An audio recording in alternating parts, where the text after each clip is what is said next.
Polisi berhasil menangkap 2 tersangka baru dalam kasus pemerkosaan remaja di Parigi Bautong. Total sudah ada 10 orang yang ditetapkan sebagai tersangka dalam kasus ini. Pelaku pemerkosaan pada remaja di Parigi Bautong diduga dilakukan oleh kepala desa hingga anggota BRIMOB.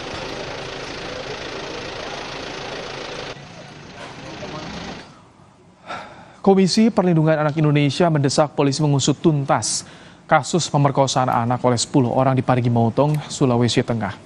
KPAI menekankan korban harus mendapat perlindungan dan pemulihan setelah mengalami tindak kekerasan seksual. KPAI mengaku terus berkoordinasi dengan Pemda setempat untuk memastikan perkembangan kondisi korban.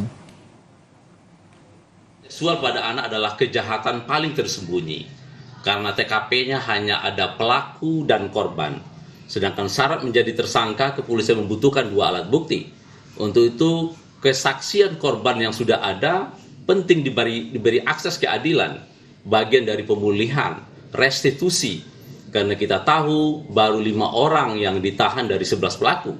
Tentu saja kita dorong alat bukti terus dilengkapi. Saudara, saat ini kita terhubung dengan pemerhati anak dan pendidikan Retno Listiarti. Selamat sore, Bu Retno. Selamat sore. Bu Retno, tadi kita dengarkan pernyataan dari Kapolda Sulawesi Tengah, bukan pemerkosaan, tapi persetubuhan terhadap anak di bawah umur.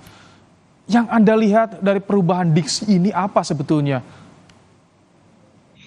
Ya memang kalau kita melihat definisi perkosaan gitu, kalau di dalam KUHP itu memang ada ya. Jadi kalau di KUHP itu ada beberapa jenis kan ya, mulai dari pelecehan, pencabulan, perkosaan, perbudakan seksual gitu. Nah ini kemudian dianggap tidak sebagai bentuk perkosaan karena mungkin dalam data sebelumnya gitu mungkin yang diperoleh itu dianggap bahwa ini kan tadi sendiri-sendiri gitu ya pada waktu yang berbeda. Kemudian dianggap seperti ada persetujuan gitu ya. Nah ini yang sebenarnya tidak harusnya tidak tepat. Kalau terhadap anak, kan persetubuhan itu terhadap anak dalam pasal 76D itu sangat jelas ya. Persetubuhan terhadap anak itu tindak pidana. Mau dilakukan dengan cara tadi ya dengan berbagai istilah pun kalau memang terjadi penetrasi juga kan perkosaan tuh prinsipnya terjadi penetrasi juga gitu. Nah sebenarnya ini kata perkosaan dengan persetubuhan gitu ya itu saya menangkapnya justru polisi ingin mengatakan bahwa kalau persetubuhan ini adalah hal yang memang atas persetujuan si anak. Yang kedua gitu ya tampaknya mau menggunakan mungkin dalih artinya suka sama suka gitu atau paling tidak atas persetujuan yang bersangkutan. Padahal kalau kita berbicara tindak pidana persetubuhan terhadap anak ini ya, mau apapun alasannya itu adalah kita menyebutnya gitu ya sebagai tindak pidana. Jadi tetap seluruh pelaku tadi kalaupun gitu ya ini adalah bagian yang diduga bagian dari prostitusi misalnya karena di warung tempat anak korban bekerja ini katanya ada ya yang melakukan layanan prostitusi yang kemudian mungkin ini ada bujuk rayu kemudian korban melakukan. Nah, prinsip-prinsip tadi ada iming-iming, ada bujuk rayu dan terjadi persetubuhan terhadap anak, yaitu semua sudah bisa jelas menggunakan pasal 76D. Jadi bagaimanapun modusnya seperti bujuk rayu, tapi secara psikologis anak ini susah untuk menolak seperti itu ya. Jadi ada tekanan di sini. Ya, karena begini ya, kalau dari data yang saya dapatkan ya, informasi dari teman-teman daerah itu menyatakan bahwa ini anak memang masih sekolah, tapi dia harus bekerja. Kenapa dia bekerja? Karena diduga kedua orang tuanya berpisah. Lalu anak ini seperti hidup sendiri. Nah, dia itu bekerja untuk menafkahi hidupnya. Nah, disinilah yang kemudian ada relasi kuasa kan? Mungkin antara si pemberi kerja gitu ya, saya tidak tahu ini ya kita butuh membuktikan, tapi mungkin ada relasi kuasa. Kalaupun disebut bujuk rayu oleh orang yang sepantaran sekalipun, ya tetap saja gitu prinsip-prinsip tadi ya tindak pidana seksual atau kejahatan seksual terhadap anak terjadi. Kalau saya daripada ngomongin perkosaan, ngomongin kemudian persetubuhan dan lain-lain, dia bilang aja bahwa kejahatan seksual terhadap anak terjadi dalam kasus ini gitu ya dengan jumlah pelaku tadi mencapai 11 orang. 11 orang, gitu. Jadi betul. ini anak harusnya dilindungi kan, Baik. harusnya dilindungi. Justru pemerintah daerah ini di mana gitu, kok anak ini sampai mencari Nah, nafkah itu sendiri dia gitu. Bu Retno yang ingin saya tanyakan selanjutnya, apakah ini berhenti di 11 orang yang disampaikan atau ada juga pihak lain karena seolah ada pembiaran di sini, Bu Retno? Betul. Jadi sebenarnya taruhlah tidak diketahui gitu ya oleh pemerintah daerah tentang praktek gitu prostitusi, atau saya malah lebih lebih bagi saya menyebutnya eksploitasi seksual terhadap anak gitu. Nah, kalaupun kemudian ini apa namanya tidak diketahui oleh pemerintah daerah, tapi harusnya pihak sekolah, berarti dinas pendidikan, kemudian pemerintah daerah mestinya tahu nih sederet ini karena anak ini masih sekolah. Jadi harusnya tahu bahwa ada anak yang karena orang tuanya berpisah, bukan meninggal, tapi kemudian dia harus membiayai hidupnya sendiri gitu. Nah, ini kan berarti anak ini rentan dieksploitasi, rentan dalam bahaya. Nah, lalu di mana pemerintah desa, kemudian pemerintah dalam arti kata pemerintah daerahnya itu di mana? Dan untuk ke depan, saya rasa bukan sekedar rehabilitasi kesehatan karena anak ini juga diduga kuat mengalami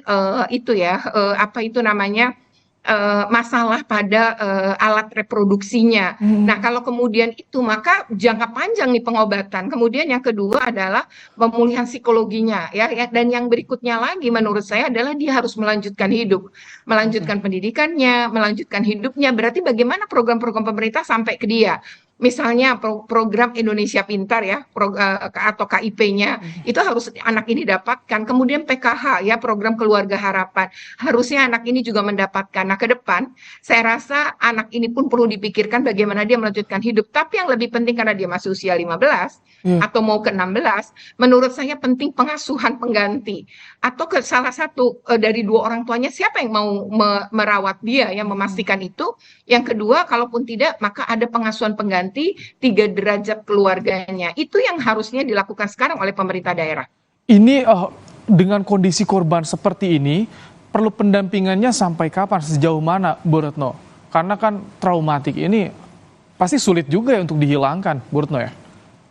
Ya, betul ya, tepat sekali Mas. Ini sangat ya, karena korban kekerasan seksual itu mayoritas pengobatannya cukup panjang ya, bahkan ada yang sampai seumur hidup gitu ya. Tapi kalau dia betul-betul tuntas diobati, sebenarnya tidak, dia bisa saja pulih.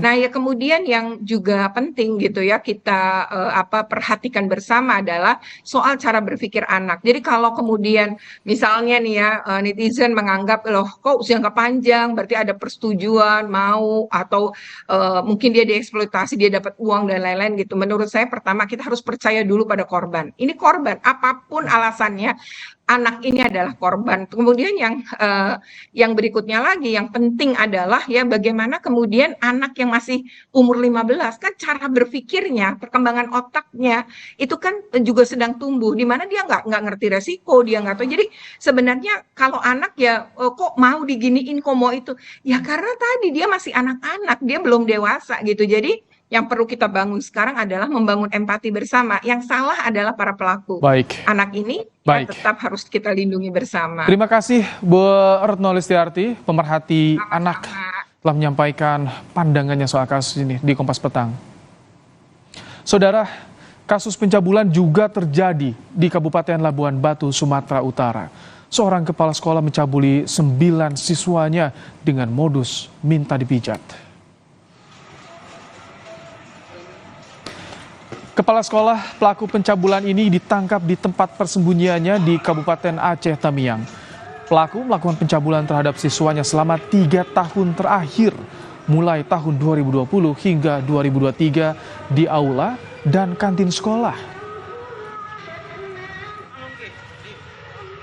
Sampai per hari ini jumlah korban yang menjadi korban dari pelaku, dari tersangka perbuatan tindak pidana cabul berjumlah 9 korban. 9 korban ini adalah terdiri dari 6 orang anak siswa MDTA serta 3 orang anak siswa MTS di sekolah yang dimaksud. Dari hasil penyelidikan yang kita lakukan, diketahui bahwa tempat kejadian perkara atau lokus delikti terjadinya peristiwa perbuatan cabul ini terjadi di lingkungan. Saudara, di tengah dinamika politik jelang pemilu Presiden 2024, baliho berukuran besar dengan foto Prabowo Subianto dan Presiden Joko Widodo muncul di ibu kota. Di baliho itu juga tertulis kalimat "Menang bersama untuk Indonesia Raya". Kita bahas usai jeda. Ada juga informasi Wali Kota Solo, Jawa Tengah, Gibran Rakabuming Raka menanggapi baliho sang adik Kaisang Pangarep di Depok, Jawa Barat.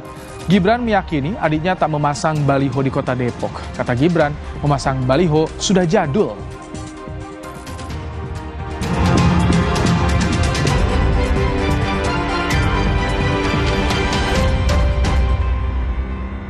Di rumah aja bersama Tarik Malaka. Kopi nikmat, nyaman diminum.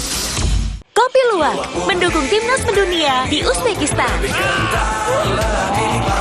Puas tendangnya, puas nikmatnya, puas kualitasnya.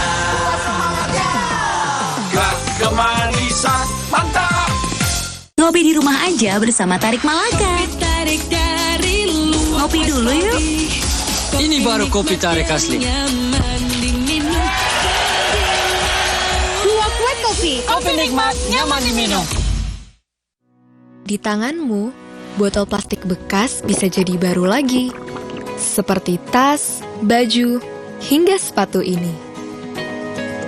Bersama Gerakan Ekonomi Sirkular Nasional Le Mineral, mari mulai kebiasaan baru memilah sampah plastik dari rumah, menyalurkan lewat aplikasi, pemulung, ataupun bank sampah. Sampah plastikmu memberi nilai tambah untukmu dan juga untuk mereka. Dengan langkah sederhana, pisahkan sampah sesuai jenisnya, sampah organik, plastik termasuk PET, kertas, dan kaleng, lalu salurkan. Sampah plastik yang terpilah bisa didaur ulang. Mulai kebiasaan baru dan buat botol plastik bekasmu jadi baru lagi.